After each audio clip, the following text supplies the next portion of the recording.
Hola, ¿cómo están? Bienvenidos a su programa de Martes de Café. Laurita, qué gusto verte. ¿Qué tal? Buenas noches. Tenemos unos super invitados de lujo, que ahorita vamos a entablar una plática muy interesante y creo que pues a 2, 3 nos va a interesar ver todo lo que tenemos que hacer para no caer en alguna mala praxis. ¿Qué es lo que tenemos que hacer para que el paciente esté bien informado? En fin, los diferentes pasos que debemos seguir para no caer en esto. Nuestros invitados vienen de una asociación que se llama Sociocracia AC. Y el licenciado Francisco Javier Hernández Salcedo, vicepresidente de Sociocracia AC, el maestro César Portillo Arias, oficial mayor de Sociocracia AC, y el maestro Fernando Manilla Contreras Aliado, especialista en derechos humanos y director general del Ex-Pro Humanitas. Bienvenidos. Muchas gracias. Platícanos qué es Sociocracia AC. Híjole, mira, Sociocracia comenzó como un sueño en el que nosotros juntamos nuestros esfuerzos. Tu servidor es economista, soy abogado, y ellos también son abogados. Él tiene maestría en penal, él tiene maestría en derechos humanos. Nos falta nuestra presidenta, que también es, bueno, ella es doctora en Derecho, y un día estábamos juntos todos y dijimos, bueno, ¿qué podemos hacer para cambiar la situación del país? Y en eso, dándonos cuenta de todas las violaciones a los derechos humanos, de todos los delitos, decidimos crear Sociocracia precisamente para defender a las víctimas. Sociocracia entonces es una asociación civil sin fines de lucro, que tiene entre sus principales funciones la atención integral a víctimas de violación de derechos humanos y de delitos del fuero, en su mayoría federal y fuero local. Obviamente hemos tenido bastante demanda de nuestros servicios o nuestro apoyo en la parte específica de negligencia médica. Okay. ¿En qué área o Porque me estás platicando que están en toda la República, ¿verdad? Así es, bueno, cuando son casos del fuero federal, como son negligencias médicas que ocurren en el IMSS, en el ISSSTE, obviamente atendemos en toda la República Mexicana. Tenemos casos en diferentes estados de la República. Eso lo hacemos vía remota. Nuestra finalidad es que no exista una sola víctima que no tenga acceso a la justicia. Eso es nuestro sueño, comenzó como un sueño, ahora lo estamos haciendo realidad. Y obviamente eso lo podemos hacer vía remota. ¿Cómo lo hacemos? Pues queremos que las personas no necesiten,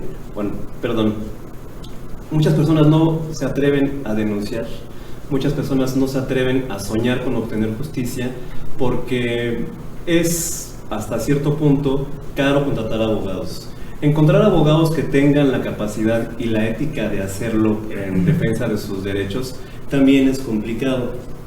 Entonces, bueno, nosotros lo que hacemos es proveemos toda la atención jurídica en las diferentes instancias, ya sea organismos jurisdiccionales o no jurisdiccionales, como puede ser la CNDH, la Comisión Ejecutiva de Atención a Víctimas, y los acompañamos en cada paso para que ellos puedan obtener una reparación integral de daño que incluye asuntos como son rehabilitación médica, atención jurídica, atención psicológica y obviamente una compensación, por mencionar unos cuantos aspectos. Ok, perfecto. Oye, y en cuanto a la mala praxis odontológica, ¿cómo andamos? Híjole, pues ese híjole sonó muy feo. No, la verdad es que en México tenemos una muy buena calidad generalizada. Yo creo que eso tiene mucho que ver con la gran labor que tiene esta asociación, en la cual ustedes también certifican. Tenemos algunos datos. La moda de quejas que se atienden, por ejemplo, las estadísticas de la CONAMED nos dice que la mayoría de las personas que comienzan a quejarse de los doctores o de los odontólogos es a partir de los 55 años. De los 55 a los 64 años se encuentra la segunda moda. La primera moda la tenemos después de los 65 años. Algo muy curioso, la mayoría de las quejas son de mujeres, aproximadamente 65%. El 73% son de la Ciudad de México. Y hablando de eso, tenemos una muy buena noticia, porque aproximadamente, hablando de la CONAMED exclusivamente, el 60% de las quejas se resuelven mediante una conciliación. Eso nos habla mucho de que la apertura de los odontólogos para resolver sus controversias con los pacientes. Pero algo muy importante que tenemos que mencionar es por qué suceden esas quejas, y la mayoría son por la falta de comunicación entre el odontólogo y su paciente. Y ahí es muy importante hacer hincapié que tenemos casos en los cuales no se les explica bien el tratamiento, no se les explica bien el costo, no se les explica cuáles pudieran ser las expectativas, es decir, ¿cómo se llama?, en prótesis dentales. Tenemos muchos casos, según la CONAMED, de quejas precisamente porque estas no duran, etcétera, etcétera. Pero son la generalidad de las quejas que tenemos en cuanto a odontología. Sí, ¿no? Y qué interesante escuchar esto, porque me parece que la comunicación es clave entre médico-paciente en cualquier área de la medicina, ¿no? Definitivamente esta parte de poder hablar con el paciente sobre los riesgos que implica un tratamiento, las expectativas de éxito que puede tener este tratamiento, porque no todos los tratamientos que uno realiza llegan al 100% del éxito, muchas veces por las mismas condiciones corporales del paciente, claro, por sus condiciones físicas, por los cuidados que deben dar por ejemplo, en este caso de las prótesis, los cuidados que se deben dar a las prótesis en casa, ¿no? Y todo esto definitivamente no es más que falta de comunicación, sí, ¿no? Si el paciente no sabe que tiene que limpiar su prótesis tal forma, tal, pues definitivamente puede después regresar y decir, es que esto no me lo dijeron. Yo creo que por eso es importante también tomar en cuenta el aviso de consentimiento informado. Claro. En ese aviso ya el mismo odontólogo va a poner por escrito las posibles complicaciones, el mantenimiento que se le debe dar a la pieza, incluso el tratamiento, los costos y demás. El tiempo de duración, los materiales, incluso de los que va a estar compuesta la pieza, y eso ya va a reducir significativamente este tipo de quejas, le va a limitar mucho el rango de tener esa oportunidad, ¿no? De poder pues de alguna manera fincarle alguna responsabilidad al odontólogo, perdón. Claro. Y sobre todo también la realización de una historia clínica completa, que eso lo supercheca CONAMED muchísimo, claro, y el consentimiento informado de cada uno de los tratamientos que vas a hacer en la boca, de los procedimientos, porque como piensa que nada más una vez ya, no, tiene que ser de cada uno de los procedimientos, ¿no? Yo creo que más bien eso se podría fincar alguna responsabilidad o algún problema con médico-paciente. Yo creo que mira, hablar de mala praxis en la rama médica puede prestarse incluso hasta hablar de filosofía. Me parece que es Sócrates el que decía, no le puedes ayudar a alguien que no se quiere ayudar. Claro. Entonces, pero también nosotros como abogados tenemos hay un tema que siempre le recomendamos a los doctores, y hemos estado en diferentes congresos que explican este tema y nos dicen, o les dicen a los doctores, a ver, especialistas o también odontólogos, si ustedes cumplen con el protocolo, si ustedes cumplen con la norma y tienen el registro documental debido, es muy complicado que alguien se atreva a mencionar siquiera la palabra negligencia. El llevar a cabo los protocolos no solamente es para proteger al paciente, sino también es para proteger el ejercicio de su profesión. Y es como cuando a alguien le dicen, ¿sabes qué? Imagínense que por un descuido, aunque ustedes tuvieran la razón, no tienen el consentimiento informado, no tienen la documentación, soporte, que estén en riesgo de perder su cédula. Es algo terrible. Y también hay que mencionarlo que pueden existir algunas personas, que como lo mencionábamos hace un momento, que estén buscando precisamente actuar sobre el error. Y la mayoría, bueno, me parece que de hecho la misma CONAMED nos dice que la mayoría de las quejas que se dan no son en instituciones públicas, son en instituciones privadas. ¿Por qué? Porque precisamente saben que si es una clínica reconocida, pues lo que quieren obtener precisamente muchas veces es dinero.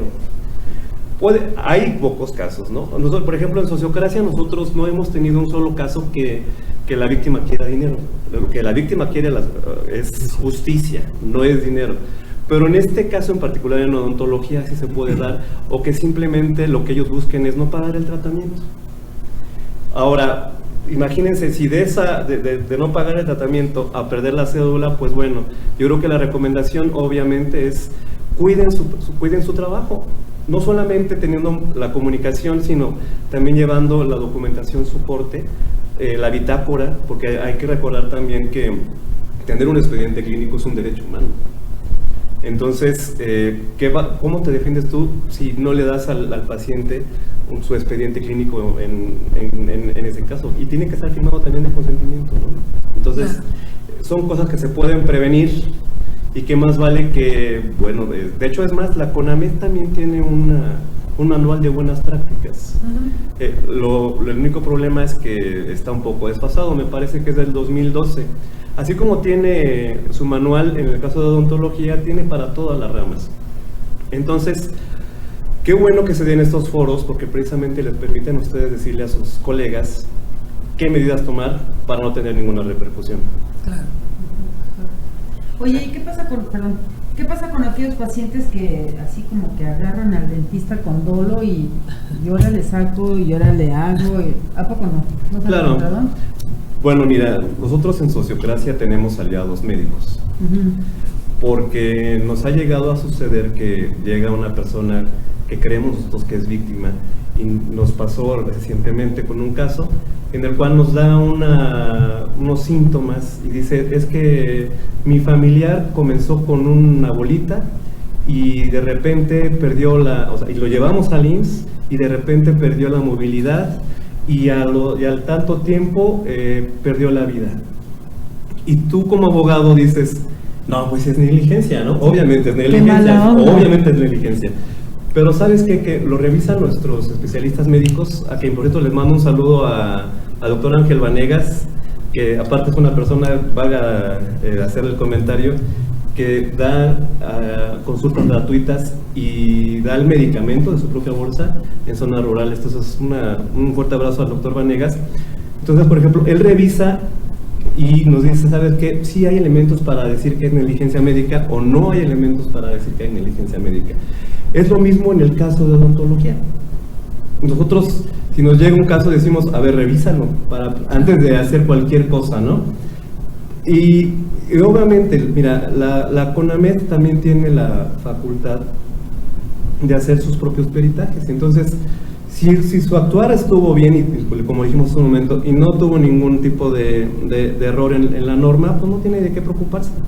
Así llegue la persona más religiosa, como se le dice, o la persona más agresiva, no tiene elementos para hacerles absolutamente nada, ¿no? Ellos actúan, o el problema es sobre el error y sobre la omisión. Claro. Porque la capacidad sí la tienen los odontólogos. Sí, de hecho yo no pienso que haya alguien que negligentemente trabaje a un paciente. Claro. De veras, es muy difícil pensar en una mala praxis con una intención. Sí, claro. ¿No? Claro. Es muy difícil. Yo no sé, me imagino que solamente algún loco, ¿no? Llegan a pasar algunas cosas, como por ejemplo cuando el especialista odontólogo delega un servicio a su segundo al mando que no tiene la pericia, ¿no? Puede pasar. Sí, pero a ver, en ese caso yo me imagino que si el asistente tiene un problema, me imagino que se va sobre el asistente, ¿no? Como los residentes, es lo mismo. Ahora, si yo estoy dando una responsiva, entonces ya cambió la cosa, ¿no? Pero me parece que en la actualidad ya no hay eso de las responsivas médicas. El odontólogo tiene que recibirse para poder practicar, ¿no? Así es. Entonces, si yo pienso que no hay una intención, puede haber una iatrogenia, que es lo que nosotros conocemos, algo que en el momento que uno trabajó, pues pasó. una endodoncia y se pasó la lima y llegó al hueso. Hay cosas que sí pueden pasar, pero no es negligencia, sino es iatrogenia, ¿no? Claro. No hubo una mala, o no una intención real de dañar al paciente. Me parece que aquí vuelve a entrar esta parte de la comunicación, porque si yo tengo un problema en donde pasé la lima y se fue al hueso, yo tengo que informarle al paciente lo que pasó, ¿no? Claro. Y vuelve a ser falta de comunicación si yo tapo y ya que se vaya a su casa, ¿no? Digo, dentro del informe de consentimiento, perdón, del aviso de consentimiento informado, incluso todos esos riesgos se detallan, ¿no? Claro. Puede ser una endodoncia, pero hay este riesgo, ¿no? Puede suceder esto, puede suceder aquello. Hace rato comentó también lo de la química sanguínea que se tiene que hacer, ¿no? Para determinar si son susceptibles de algún medicamento, de alguna anestesia, de alguna situación. Eso también es muy importante meterlo junto con el aviso de consentimiento informado, y de ese mismo modo ir generando un expediente clínico que, como ya lo dijo aquí nuestro vicepresidente, no solo es una obligación del médico, ¿no? Para respaldar su actuación, sino que es un derecho humano para las personas. Pero en este caso, cuando ellos llegan, por ejemplo, con sus resultados de laboratorio, tiene uno que sacar una copia, ¿no?, de esos resultados. Porque el paciente dice, el resultado es mío. Yo lo pagué en un laboratorio y es mío, y tiene toda la razón. Claro. Pero yo también necesito estos resultados para sustentar el expediente clínico. Sobre todo si hay algo que pudiera ser, Que pudiera generar alguna complicación, ¿no? Sobre todo. Entonces, en ese caso se recomienda una copia, ¿no? Es siempre tener la copia. Claro, pero es que en el tema odontológico muchas veces sucede que el paciente comienza el tratamiento con un odontólogo y después lo continúa porque no le alcanzó el dinero o lo suspende, y después va con otro que le cobró más barato y termina con un tercero o un cuarto. Por eso mencionaba que es complicado también en esos casos el comprobar una mala praxis, porque le dices, ¿a quién le echas la culpa? ¿No? ¿Quién es el responsable real de la situación de la pérdida de una pieza o de algo peor, ¿no? Porque también es cierto que muchas de las enfermedades comienzan en la boca, y eso puede tener repercusiones de otro índole que pueden ser hasta graves, ¿no? ¿Sí? Sí, regresamos a lo mismo, de existe una comunicación entre el paciente y el odontólogo, y cumplir con las normas oficiales que ya mencionamos, con todos los protocolos. Un expediente clínico, una nota médica, tiene una norma oficial mexicana. O sea, entonces, si el odontólogo no la conoce, la 013, el paciente en nuestro no caso es la 013, sí. ¿no? Entonces, se debe cumplir, el odontólogo tiene que cubrirse desde todos los aspectos y cumplir con los protocolos, cumplir con las normas oficiales. Si pueden ocurrir iatrogenias durante los procedimientos, por ejemplo, ¿no? La información que le puede dar el paciente en el historial clínico, en su historia clínica, es muy importante para saber qué padecimientos anteriores ha tenido, antecedentes familiares. Es muy parecido a la salud bucal, es tan importante, es muy importante como la salud en general, ¿no? Como los médicos cirujanos en general. Es igual de importante. No se le ha dado el reconocimiento desde mi trinchera, que es derechos humanos, como un derecho humano a la salud bucal. Ustedes de los nuestros. Pero tiene todas las herramientas para hacerlo, ¿no? Porque con la salud bucal implica un bienestar de salud que al final nos va a llevar a una vida digna, ¿no? Que la dignidad es el máximo, lo que se busca con los derechos humanos. Entonces, sí es muy importante todo lo que estamos comentando, pero también que el odontólogo tome conciencia que debe actuar bajo los protocolos, bajo las normas, como comentaban mis compañeros. Probablemente pueda haber algún problema, ¿no? Pero si cumplió con todos los protocolos y todas las normas, al final pudo haber sido parte del mismo procedimiento, ¿no? Entonces, Sí.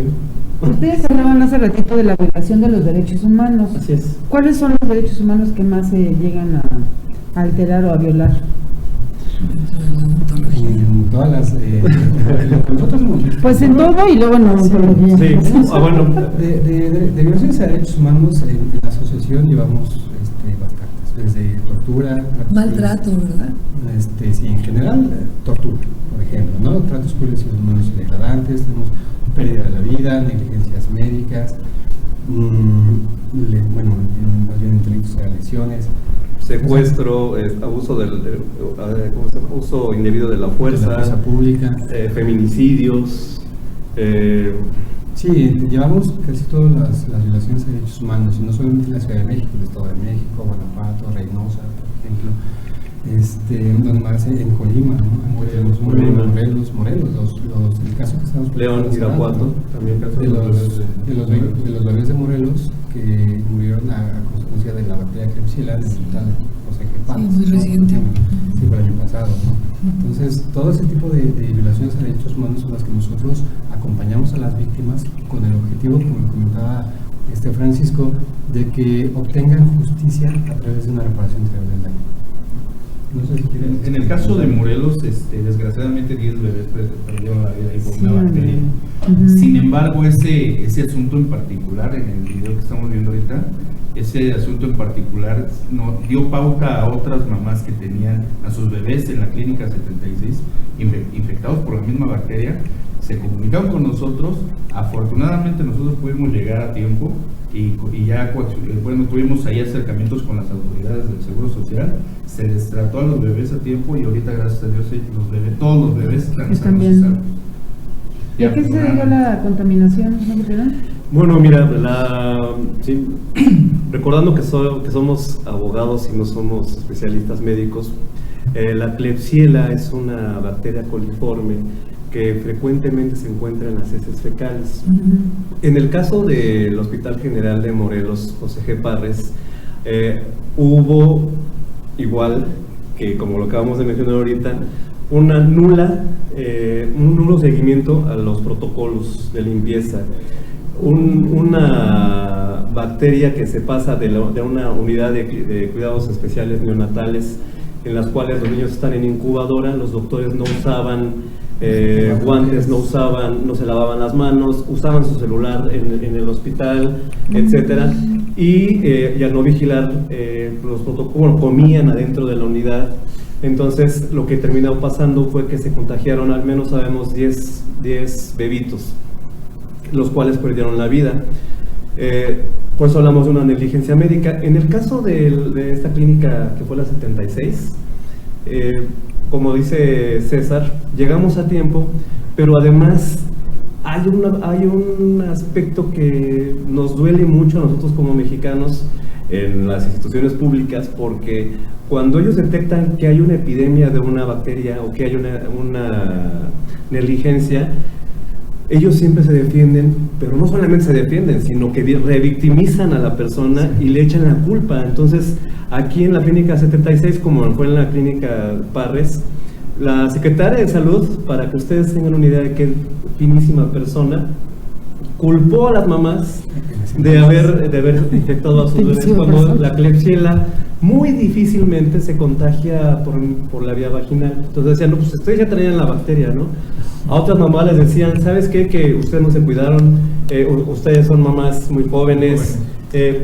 Toda la culpa era de las víctimas. En el caso de la clínica 76 hicieron o quisieron hacer lo mismo, nada más que ahí hubo una diferencia. Ahí llegamos nosotros. Inmediatamente que llegamos, le llamamos a los medios de comunicación, nos hizo favor de llegar Primer Impacto y Univisión. Y en cuanto llegó Univisión, llegamos nosotros, se espantaron, cerraron las puertas, mandaron a una persona que era de atención del área jurídica.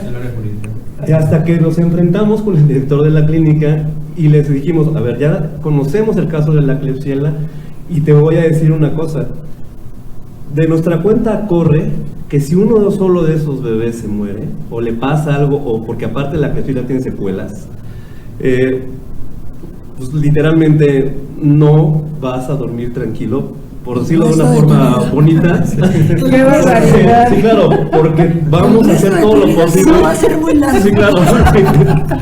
Porque vamos a hacer todo lo posible porque ustedes paguen estas consecuencias. ¿Cómo es posible que de un caso, es decir, en hospitales grandes como es esa clínica, puede haber 1 o 2 casos, sí, pero de ninguna manera 10? No. Ahora, la Klebsiella pneumoniae tiene un grado de mortandad elevadísimo cuando no se atiende a tiempo.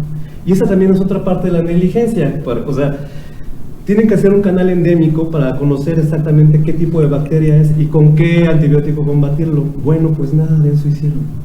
Y en este caso sí tenían detectado que era la Klebsiella, pero en esa clínica creo que no tenía ni siquiera área de cuidado intensivo. Entonces logramos que a los niñitos que estuvieran más delicados los trasladaran a una mejor clínica. Y entonces, ¿cuál es la anécdota de esto? Actuar a tiempo. Eso es de lo que se trata. Claro. Oye, si no se están atendiendo, y lo mismo pasa cuando van a servicios odontológicos al IMSS o al ISSSTE, porque obviamente cuando hablamos de clínicas privadas no pasa eso, o casi no pasa.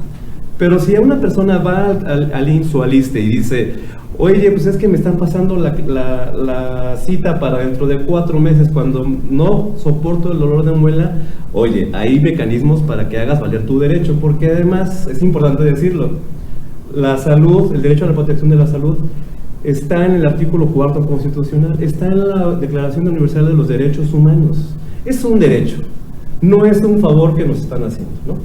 Entonces, es como de recomendarle a las personas, por favor, acudan a la Dirección de Atención al Derecho Habiente, acudan al órgano interno de control, acudan a la Comisión Nacional de los Derechos Humanos, pero hagan valer su derecho.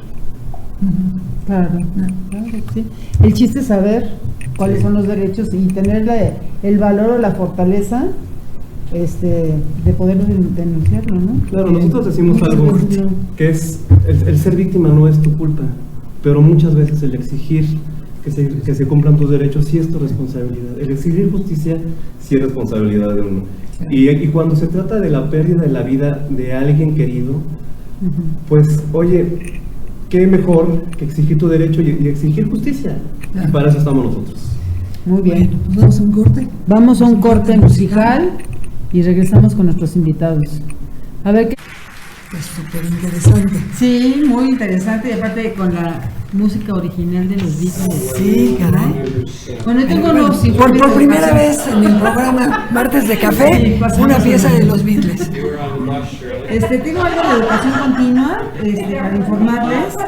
El día 19, que es el 19 jueves de septiembre, va a estar el desayuno con expertos con la doctora Patricia, de 10 a 12, con los tópicos de odontología del bebé, que va a estar muy bueno, los invitamos. Al siguiente día, el 20, se realiza el Congreso de Veracruz Golfo Centro, que les deseamos muchísima suerte, porque va a haber junta de presidentes. Asamblea de General de Presidentes. Presidentes. Ajá. Y va a estar el doctor Hugo Cornejo Gordillo y el doctor Jair Doval Calvete y nuestro querido maestro Manuel Vázquez Uribe. Va a estar muy interesante. Eric Solís. Eric Solís es buenísimo en todo Sergio lo que es. Ojeda León también. Sí, todo lo que es odontología biomimética Ajá. es excelente porque habla de resinas y un montón de materiales dentales y es buenísimo. Entonces los invitamos a que vayan o que estén pendientes. El día 23 va a estar el doctor Medrano con el curso de soporte vital y RCP. Son el 23 y 24, ¿sí? Es muy importante también tener el soporte vital y el RCP por cualquier problema que tengamos en el consultorio.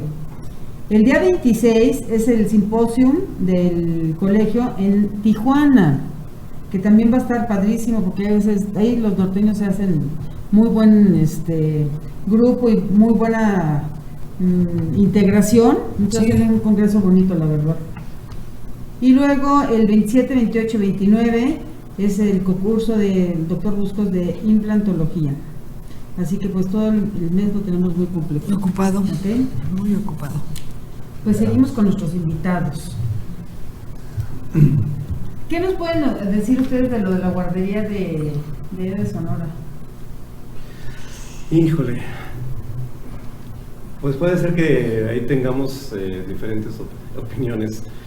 Yo creo que, bueno, sí, en efecto no se garantiza el derecho a la vida de los bebés, pero hay un tema ahí muy importante fue difundido el 3 de mayo, que son el avance de las investigaciones, en el cual, bueno, independientemente de si tenía o no las salidas de emergencia a la guardería, de que todo comenzó por medio de un incendio provocado en el edificio continuo, al parecer para quemar pruebas de administraciones pasadas.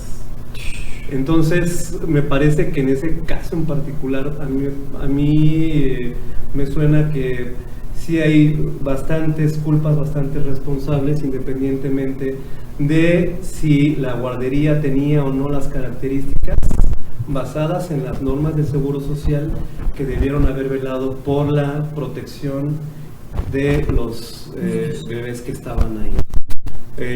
Obviamente, al estar dentro de una guardería, los papás tienen derecho a una reparación integral del daño, que me parece que también ya tuvieron acceso a esa reparación integral del daño, ¿no? Sí, ellos ya de alguna manera tuvieron acceso a una reparación integral del daño. Ahorita parece ser que esa reparación no cumplía con los estándares o lo que ellos estaban exigiendo de alguna manera, ¿no? Recordemos las reparaciones integrales del daño que van a todas aquellas violaciones a derechos humanos cometidas por autoridades federales o locales, así como también en delitos se tiene derecho a una reparación integral del daño. Una reparación integral del daño se compone de distintas medidas, como ya lo comentaba Francisco hace rato, medidas de restitución, rehabilitación, no repetición, satisfacción y compensación. Evidentemente va a haber un pago económico porque está dentro de esa reparación integral del daño, pero muchas veces otras medidas son más importantes que incluso la parte económica, como puede ser una rehabilitación tanto física como psicológica, una restitución de los derechos, ¿no? En algunos casos es posible que se restituyan esos derechos, en otros casos no. En este caso en particular, la cualidad es la vida, no se puede restituir, ¿no? Pero algunas otras medidas sí, y la importancia de esta reparación es que no solamente es para las víctimas directas, sino para las víctimas indirectas también. Sí, los papás. Porque las víctimas indirectas, como son los padres, como son los abuelos, los hermanos, los tíos, también sufren, ¿no? Y son hechos victimizantes que impactan en todo un núcleo familiar, no solamente en una sola persona. Entonces, afortunadamente ya existen estos mecanismos para poder solicitar una reparación integral del daño, la cual debe ser de acuerdo a cada una de las personas y a su contexto social. Que es muy importante hacer mención de eso, porque a diferencia del pasado, la Ley General de Víctimas se publica en enero del 2013, precisamente con la finalidad de atender a esta parte de la población que estaba sucumbiendo. ¿A qué me refiero sucumbiendo? Porque antes del 2013 nos decían que los enfrentamientos armados no existían víctimas, o sea, todos eran parte del mismo crimen organizado, y nos decían, fue un ajuste de cuentas. Después, cuando ya se le declara la guerra al narcotráfico, entonces empezamos a hablar de víctimas, ¿cómo se llama? Efectos secundarios, víctimas colaterales. Y entonces ya comienza el Estado mexicano a decir que existen algunas personas que puedan ser inocentes, que les tocó una bala perdida, como tenemos casos, por ejemplo. Pero antes de eso, cuando hablábamos de una reparación, no se hablaba de una reparación, se hablaba de una indemnización que se hacía por medio de la Ley Federal del Trabajo. Y entonces, si un militar te ponía un balazo, te decían, ¿sabes qué? Pues tu brazo vale 80,000 pesos. Y aquí, hablando de la Ley General de Víctimas, como dijo Fernando, no estás hablando solamente de la víctima directa, estás hablando de hasta el 4º grado de parentesco, que es muy importante. Pero para los que nosotros defendemos, me parece que en todos los casos, lo que ellos, de la reparación integral del daño, lo primero que buscan es acceso a la justicia. Y hay otro aspecto muy importante que incluye la reparación, que es garantía de no repetición.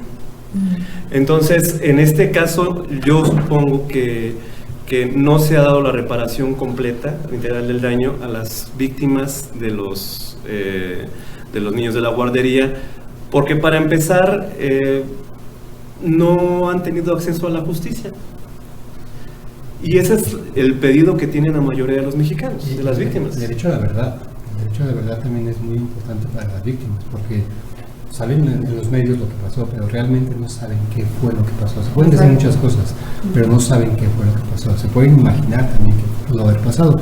pero el derecho a la verdad es un derecho que ellos tienen y también se debe dar a través de una reparación ética. Que es el mismo caso de los 43 de Ayotzinapa, y que es el mismo caso de muchos que conocemos en toda la República Mexicana, porque imagínense, si estamos hablando nosotros de feminicidio, de violación, de abuso indebido de la fuerza, desaparición forzada, pues realmente si la gente conociera que tiene este derecho a la reparación integral del daño, no habría dinero que le alcanzara al Estado para indemnizar, pero además también para pagar la rehabilitación médica, la atención psicológica, etcétera, porque cuando son casos que tenemos en el IMSS, por ejemplo, en el cual, como les mencionábamos ahorita fuera de cámara, del caso de Mitzi, dicen, oye, yo te quiero atender psicológicamente. ¿Ustedes creen que una mujer que perdió a su bebé por negligencia médica, porque no le hicieron una cesárea después de 4 días en el hospital, que es uno de los mejores hospitales en teoría del país, va a querer regresar para que la atiendan psicológicamente? Y precisamente eso puede suceder también en servicios odontológicos en el IMSS o en el ISSSTE. ¿En dónde está la sensibilidad? Yo estoy de acuerdo que no hay un solo profesional médico que cuando esté recibiendo su título diga quiero matar a alguien. Quizás sí exista, ¿no? Porque ya ven que algún psicópata, algún psicópata, imagínense además porque nos dicen quiénes son los asesinos perfectos, nos han llegado a decir, ¿no? Que los abogados y los doctores, ¿no?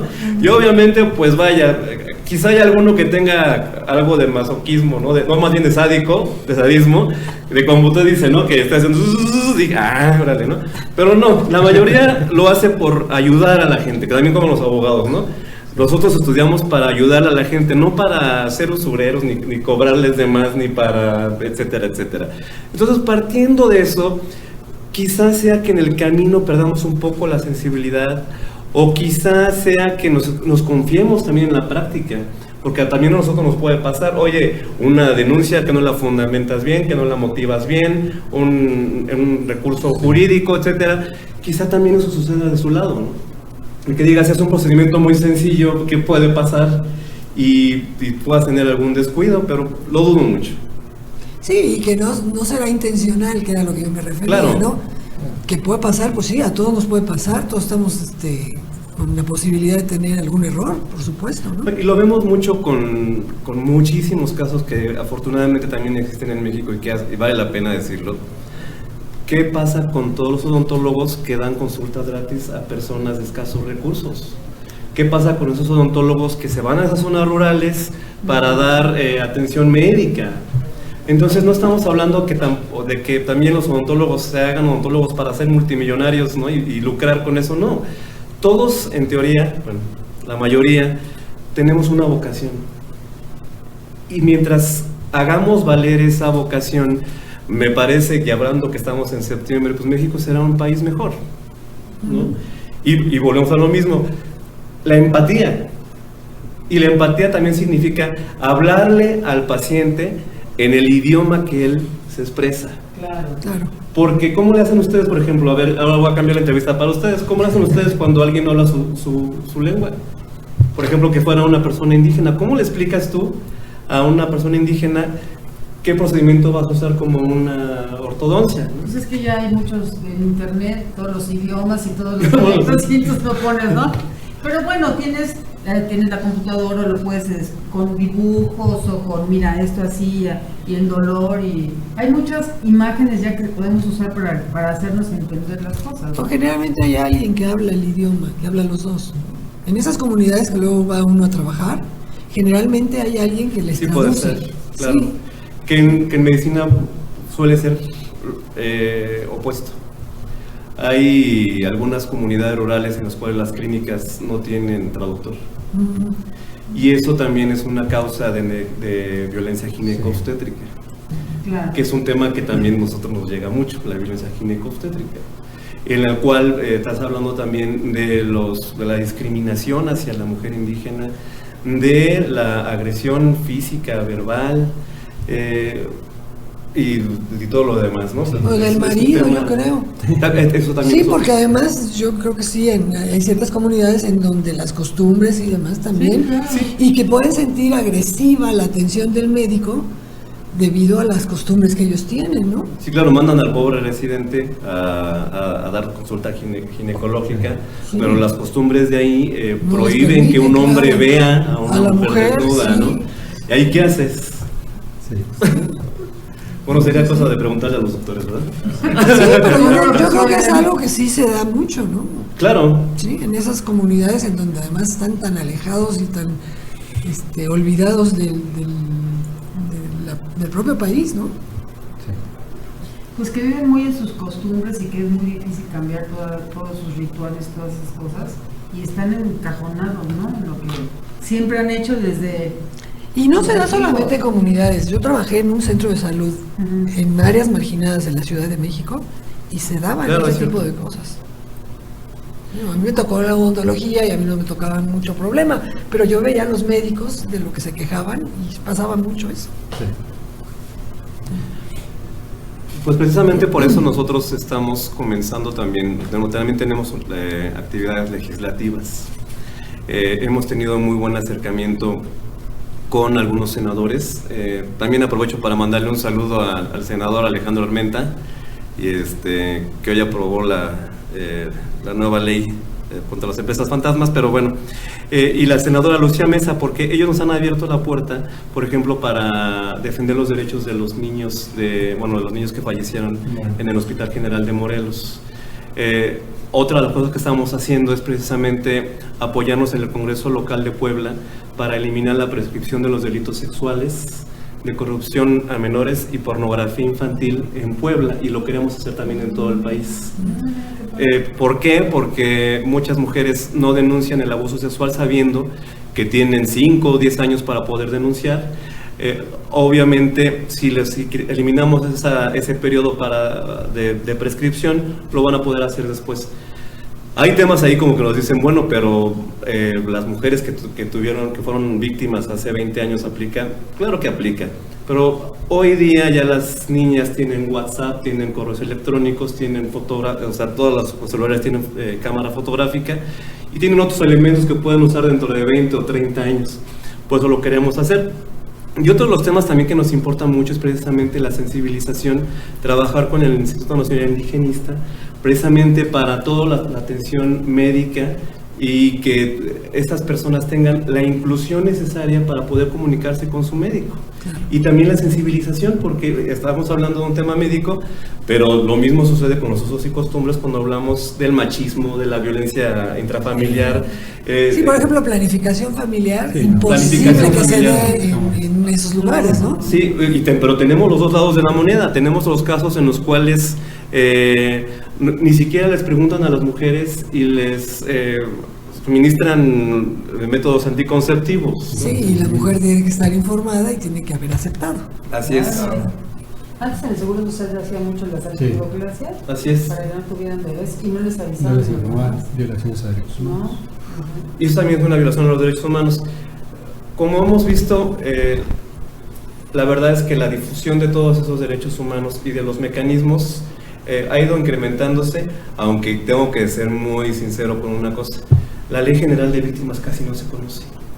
Por eso es que la gente no denuncia asuntos como lo que es la negligencia médica, como lo que es secuestro, etcétera, porque mucha gente no tiene la confianza en las instituciones. Y eso lo habla el alto, o mejor dicho, altísimo nivel de impunidad que tenemos en México, en el cual las personas no creen en la fiscalía. Y claro que eso se lo han ganado a pecho. A los casos de los feminicidios tenemos casos en los cuales de la misma fiscalía se filtra la información a los delincuentes que son de la delincuencia organizada y después llegan a la puerta de su casa porque las quieren secuestrar o las quieren matar para que no testifiquen. Resolverlo está muy complicado, Sí. pero tenemos que empezar y nosotros ya empezamos con nuestro granito de arena. Claro, está Excelente. súper bien, la verdad. Y otro de los aspectos que también estamos trabajando para homogeneizar los criterios de la alerta Amber en todo el país. Porque cuando se desaparece un niño, depende del criterio de la fiscalía. Entonces, a veces lo activan de inmediato y a veces tenemos un caso 48 horas. en que lo activaron después de 4 años. Ay, ¿cómo? Aquí en la Ciudad de México. Entonces, digo, las primeras Pero ya horas son para qué. esenciales para localizar a un niño, ¿no? Pero imagínense. 4 años. ¿Y qué tanto resulta, qué tan efectiva es la alerta Amber? Muy efectiva. Es muy efectiva. Es muy efectiva cuando se usa bien. De hecho, la alerta Amber está diseñada para menores de edad. Ujú. Aquí en la Ciudad de México ya es, por protocolo, se activa de inmediato cuando son niños menores o cuando son niñas, me parece, menores de 15 años. Pero en el interior de la República no. Como es un mecanismo que distribuye la información en canales de televisión, radio, etcétera, que en radio es más complicado porque obviamente no puedes escribir a alguien, ¿no? Pero si escribes las señas generales, el internet aproximadamente tiene un rango superior al 70% de efectividad para encontrarlo en las primeras 48 horas. Ah, qué padre. Y además dan alerta a las fronteras, que también es muy Para no importante, salir, ¿no? En los aeropuertos. no puedan salir. Ya le digo, ese es uno de los factores también muy importantes. Hay otro, por ejemplo, que está la alerta plata. En el gobierno del Estado de México, ahorita la Fiscalía General de Justicia del Estado de México es relativamente nuevo, tiene a principios de año iniciaron con ese proyecto, se llama Alerta Plateada, que es para adultos mayores únicamente. Entonces, estamos hablando de personas mayores que en algunos casos a lo mejor sufren de alguna discapacidad o alguna capacidad distinta, y demencia senil o alguna situación así, Alzheimer, ¿no? Que son temas que son complicados porque la gente sale y no ya sabe, sí. no puede regresar a su casa, y es de mucha utilidad precisamente para los familiares, ¿no? Que de repente, a lo mejor un descuido, la persona salió y ya no supo cómo regresar y avanzó y pues se perdió, ¿no? Entonces es un proyecto relativamente nuevo, tiene algunos meses ya, pero existe en el Estado de México. Es un proyecto que está dando muy buenos resultados. Ah, mira, qué Así que por eso le digo que nada más nos falta, obviamente aquí está el director del Expro, que también tenemos nuestro despacho jurídico, y porque luego nos preguntan, bueno, ¿y ustedes de dónde mantienen Sociocracia? Pues es de nuestro trabajo como abogados. Y obviamente, como la reparación integral del daño incluye los servicios jurídicos, hasta el final del proceso, que puede tardarse a veces 1 año y medio, 2 años, tiene mucho que ver con la recomendación de la CNDH. Nosotros le cobramos al Estado, no le cobramos a la víctima. claro. Porque si no estaríamos revictimizándolos, ¿no?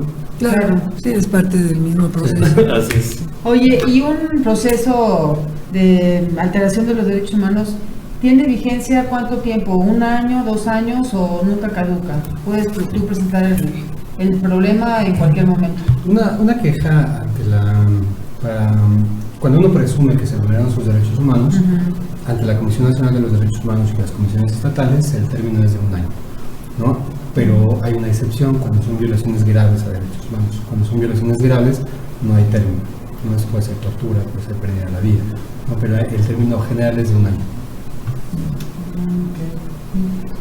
Que también ahí entra otros mecanismos. No solamente estamos hablando de la CNDH, también tenemos responsabilidad patrimonial. Sí. Tenemos la parte penal, que esa ya es otro tema muy complejo, porque ya entran los peritajes, entran las investigaciones, entra la delimitación del tipo penal, si hubo una responsabilidad, Sí, etc. es importante también que las personas sepan que cuando se vulneran derechos humanos o la comisión de un delito, son diferentes los procedimientos en donde se pueda acceder a una justicia.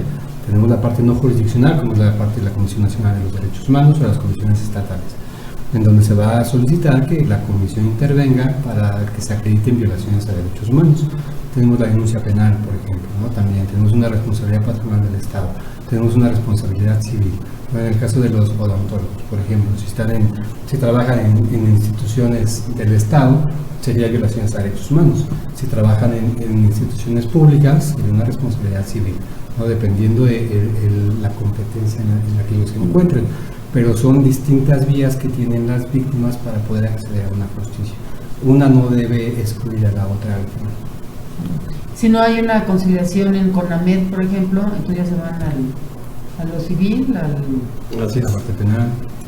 Y luego, y de ahí, si no llegan a conciliación, ¿qué?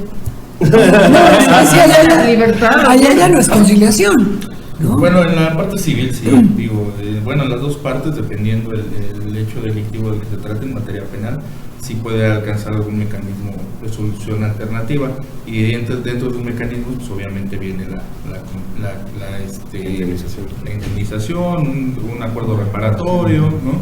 Sí, porque si ya pasó la conciliación en CONAMED y no llegaron a un En acuerdo, materia pues civil es también difícil, opera, ¿no? la primera etapa es esa, la conciliación. Bueno, pues vámonos a un Corte, ya para corte despedirnos, musical para hacer pues, nuestras conclusiones. ¿Ya vamos a bailar o es...? Porque Bueno, venimos ya preparados. preparados.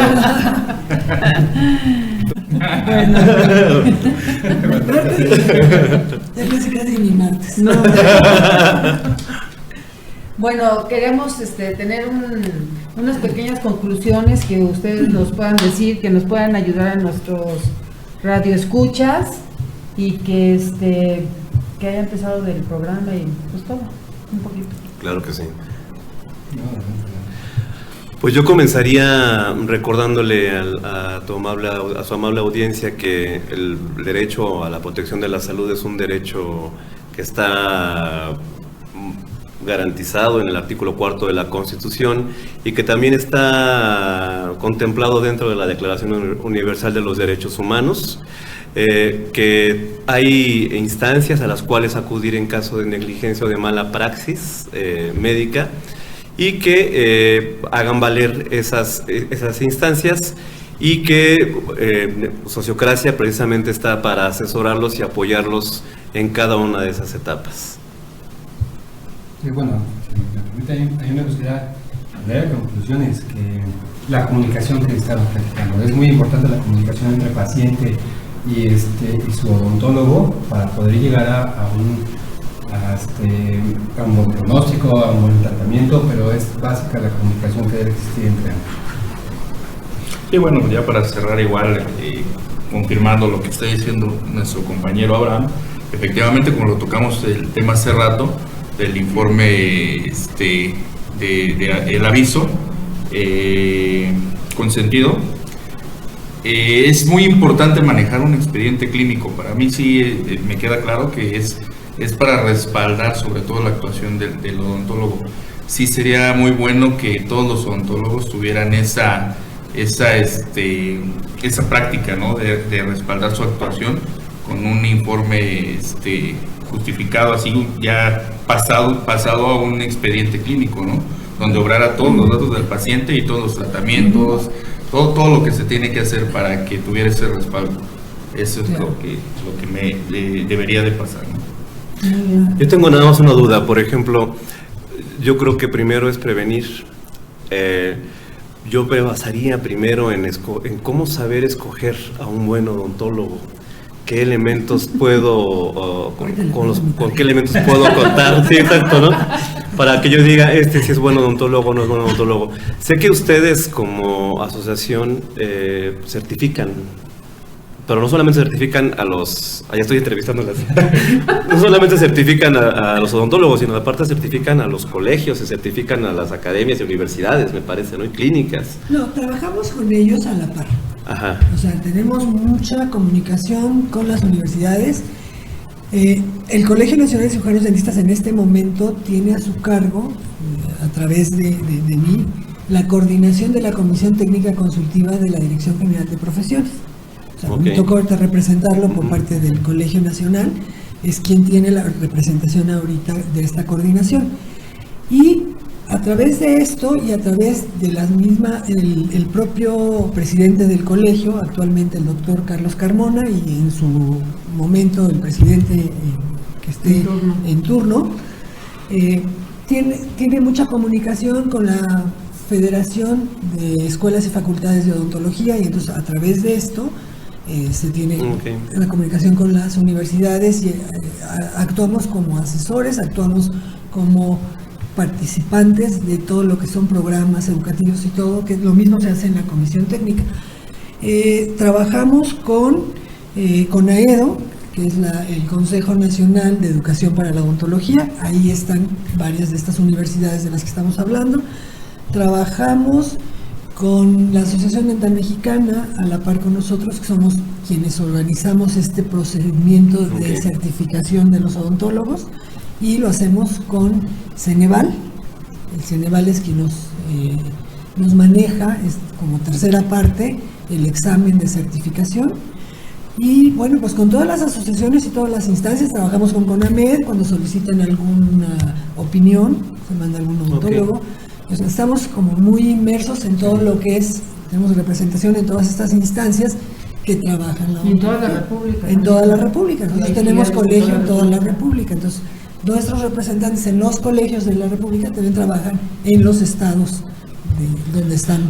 Ok, porque de lo que habíamos hablado hace un momento, me parece que existe un pacto entre la obligación y el derecho. Es decir, cuando hablamos de una mala práctica médica o odontológica, hablamos de una omisión o de una acción que genera un daño psicológico, físico, etcétera. Entonces, cuando el doctor o el odontólogo no cumple con su obligación, entonces hablamos de que hay una víctima. Pero también hay que hablar de la responsabilidad del paciente. Cuando el doctor cumple sus obligaciones y el paciente no cumple las suyas, entonces no estamos hablando de víctimas, porque estábamos hablando hace un momento de qué pasa cuando la responsabilidad está del otro lado. Les recuerdo que Sociocracia tiene especialistas y me gustaría, es más, comprometerlos si nos pueden apoyar ustedes, si tenemos casos de negligencia o mala praxis en odontología, que pudiéramos contar con ustedes para que nos ayuden a revisar el expediente, ya que estamos conociéndonos. Porque cuando nosotros detectamos o nuestros especialistas detectan que no existe una negligencia, ahí no entramos como asociación. Es exclusivamente para las víctimas. Ah, perfecto. Bueno, pues yo creo que como conclusión mía, en el caso de haber estado participando con ustedes, yo diría que es importantísimo y hablando por el lado del colegio, este proceso de certificación que debe tener el odontólogo, ¿no? Porque esto da una mayor seguridad. No quiere decir que esté asegurando al 100%, pero da una mayor seguridad al paciente. Entonces, que el paciente pueda buscar odontólogos certificados, y eso es importante. Saber que su odontólogo está certificado es alguien que puede tener menos posibilidades de generar una negligencia médica, ¿no?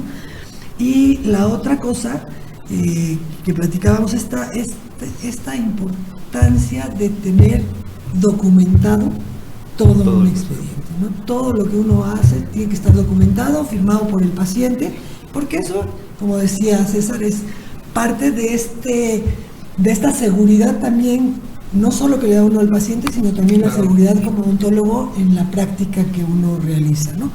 Creo que yo los felicito por esta labor que están realizando. Me parece que siempre es importante el saber que existe gente que está en el cuidado de estos derechos humanos que todos tenemos, ¿no? Porque nosotros también como odontólogos pues también tenemos derechos humanos. Entonces, qué increíble saber que hay gente que se dedica verdaderamente a hacer que estos derechos humanos se preserven. Gracias. Pues yo los felicito porque pues yo creo que de ser una sociocracia así, pues se están diversificando y están llegando a las cámaras y están llegando a todo el campo rural, a los diferentes lugares donde realmente se necesita una buena dirección. Alguien que les diga, ¿saben qué? Si está bien, procede, esto no está bien, no procede. Porque hay veces que nos encontramos con gente que quieren lucrar o que quieren utilizar, ¿no?, el sufrimiento de la gente para llegar a obtener recursos que ni siquiera van a resistir el daño, ¿no? Al contrario, los perjudican peor.